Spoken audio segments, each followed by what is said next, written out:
One is that, over the course of, let's say, the last few weeks, despite, grave concerns here about the collapse of the India-US relations, the language, the tone in which, President Trump and others were speaking, or the expectations that the administration may have had, many of whom have no experience of dealing with India in the past, that India, like some of its other allies or partners, which in a sense made intense compromises and reached one-sided deals that was in favor of the United States, that India may follow in the same on the same path. But we have, in a sense, held firm about our red lines, about our interests.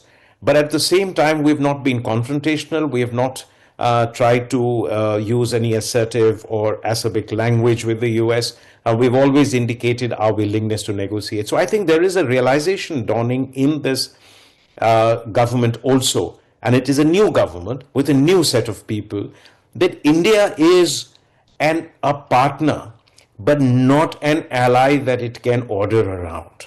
And that India wants a strong partnership with the United States, but a partnership of respect, of dignity, and based on, a very broad range of mutual interests. Well, I think it is a very welcome development. It reflects, a lowering of temperature on the US side. Of course, President Trump has been, and his cabinet colleagues, as well as his advisors, have been using very disparaging tone and some very corrosive language on almost a daily basis, besides the punitive tariffs that they have imposed. But President Trump has always been very careful about, Prime Minister Shri Narendra Modi, that even in that heat of the moment, or when he was using his most aggressive and corrosive language, he was careful to say that, Prime Minister Modi is great, he's special. And I think he has reaffirmed that today. But he's also said something nice about the relationship, that it is a special relationship and we needn't worry about it. And I think that is a positive development. In addition to this, the last few times, this references to the cessation of India-Pakistan conflict or to the arrogation of credit for it has been missing. The focus has been essentially on Russian oil purchases by India as the source of the difference.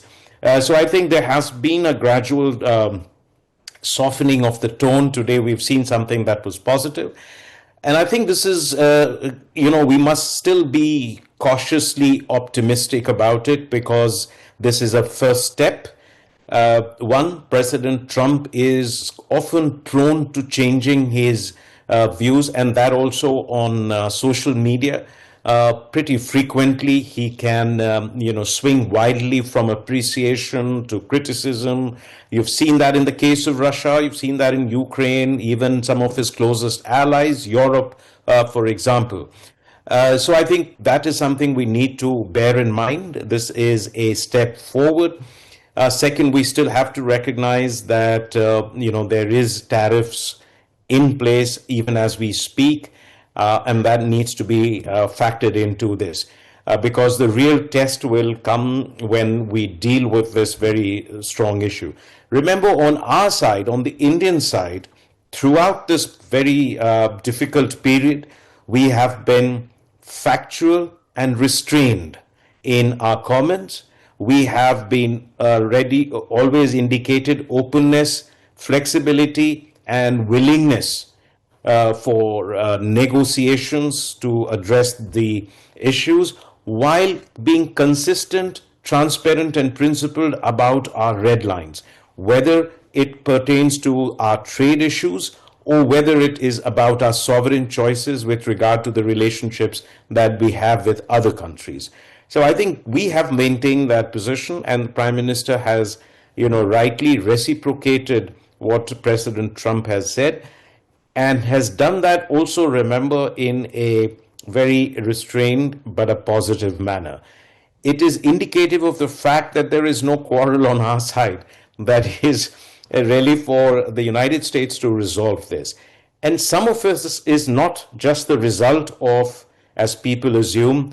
The viral photo of the three leaders, the Prime Minister Narendra Modi, President Xi Jinping, and President Vladimir Putin, in that huddle in Tanjung, that has gone viral globally.